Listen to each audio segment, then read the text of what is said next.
Umat manusia ini, apapun orangnya, bangsanya, rasnya, dan agamanya, mempunyai tujuan yang satu, yaitu mengimani Tuhan yang Maha Esa.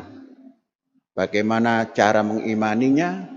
Biasanya masing-masing orang dengan agamanya mempunyai cara sendiri-sendiri. Intinya adalah kembali kepada ilahi, yang itu merupakan pembimbing manusia dalam hidup sehari-hari. Hari-hari ini memang kita menghadapi sebuah fitnah-fitnah yang sangat besar di dalam agama kita yang mungkin ulama-ulama pada zaman dahulu pun tidak pernah mengalami hal-hal yang semacam ini. Karena kenapa? Karena muncul banyak isu-isu yang dibangkitkan kembali sebenarnya dari kubur yang berupa isu pluralisme, yang berupa isu yang mengatakan bahwa semua agama itu adalah sama. Dan ini biasanya ketika mereka mengucapkannya, mereka berdalil dengan surat Al-Baqarah ayat 62. Yang Allah firmankan di dalam Al-Quran, Bismillahirrahmanirrahim, A'udzubillahi minasyaitonirrajim, Innalladzina amanu walladzina hadu wan nasara was-sabiin man amana billahi wal yaumil akhir wa amilas salihan falahum ajruhum inda rabbihim wala khaufun alaihim walahum yahzanun. Yang kira-kira terjemahannya adalah sesungguhnya orang-orang yang beriman dan orang-orang Yahudi, orang-orang Nasrani, orang-orang Sabi'in, siapapun di antara mereka yang beriman pada Allah Subhanahu wa Ta'ala, lalu mereka melanjutkannya dengan amal yang soleh, maka mereka mendapatkan balasan daripada Allah Subhanahu wa Ta'ala. Mereka tidak merasa khawatir dan mereka tidak merasa sedih. Ayat ini seolah-olah dipakai untuk menunjukkan bahwa selain Muslim pun mendapatkan balasan daripada Allah Subhanahu wa Ta'ala.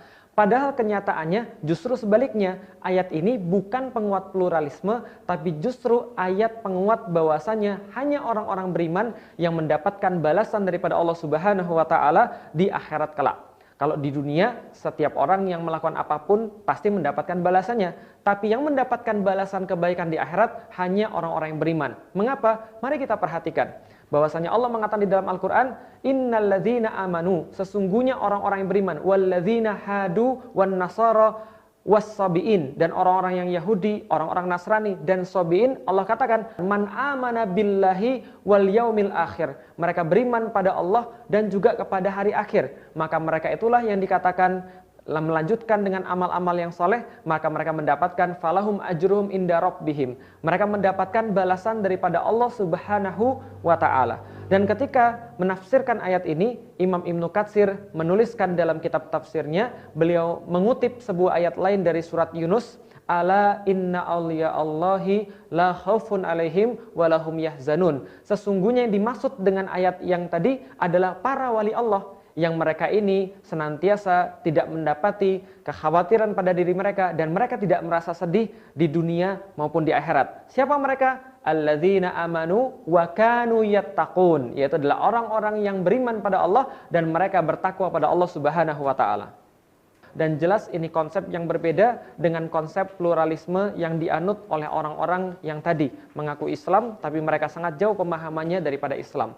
Kenapa? Karena kita membahas tentang iman, maka kita kembali pada klasifikasi yang Allah berikan di dalam surah Al-Baqarah, ayat-ayat yang awal Allah sampaikan kepada kita, Zalikal kitabu la raiba fi hudal lil muttaqin alladzina yu'minuna bil ghaib wa yuqimunas shalah wa mimma razaqnahum yunfikun. Allah menyampaikan kepada kita bagaimana reaksi ketika orang mendapatkan Al-Qur'an.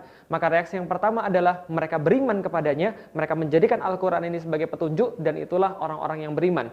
Tapi ada reaksi yang kedua, innalladzina kafaru sawaun alaihim a'angzartahum am lam tungzirhum la yu'minun. Mereka adalah orang-orang yang ketika mendapatkan kitab ini, kalian berikan peringatan, kalian tidak berikan peringatan, mereka tidak mau menerima isi daripada kitab ini, maka mereka digolongkan sebagai orang-orang yang kafir. Yang ketiga, wa minan nasi may yaqulu amanna billahi wal yaumil akhir wa ma hum bimu'minin. Ada orang-orang kemudian ketika mereka di depan orang-orang beriman, mereka mengatakan mereka beriman, tapi sebenarnya mereka tidak termasuk golongan orang-orang yang beriman. Wa idza laqul ladzina amanu qalu amanna wa idza khalu ila syayatinihim qalu inna ma'akum innama nahnu mustahziun. Mereka mengatakan ketika bertemu dengan orang-orang beriman, kami beriman juga. Tapi ketika mereka kembali kepada kaum-kaum mereka, mereka mengatakan kami tadi cuma main-main saja. Sesungguhnya kami adalah bagian daripada anda-anda semua, yaitu termasuk orang-orang yang tidak beriman. Maka ada 3 golongan ketika mereka dihadapkan dengan Al-Quran. Yang pertama, beriman dengan Allah, menjadikan Al-Quran sebagai petunjuk. Yang kedua, mereka kafir dengan Al-Quran. Yang ketiga, mereka menjadi orang munafik, mau mengambil sebagian saja yang mereka suka, sementara mereka meninggalkan yang lain. Nah, maka kita sebagai seorang muslim harusnya tunduk pada ketentuan-ketentuan yang telah Allah sampaikan kepada kita. Dan surat Al-Baqarah ayat 62 tadi harusnya tidak menjadi sebuah hal yang justru menjustifikasi pemahaman salah bahwa semua agama adalah sama. Di dalam Islam, pemahaman seperti ini tidak ada, tidak dikenal daripada zamannya Rasulullah Shallallahu Alaihi Wasallam, tidak dikenal di masanya para sahabat, tidak dikenal di masanya para tabiin, tidak dikenal di masa para tabiut tabiin, tidak dikenal pada masa ulama-ulama salaf. Lalu ketika Anda mengucapkan bahwa semua agama sama, siapa Anda? Anda bukan Rasul, Anda bukan Nabi, Anda juga bukan para sahabat, Anda bukan tabiin, bukan para tabiut tabiin, Anda juga bukan salaf, lantas mengatakan yang tidak pernah mereka katakan. Anda siapa? Anda sehat.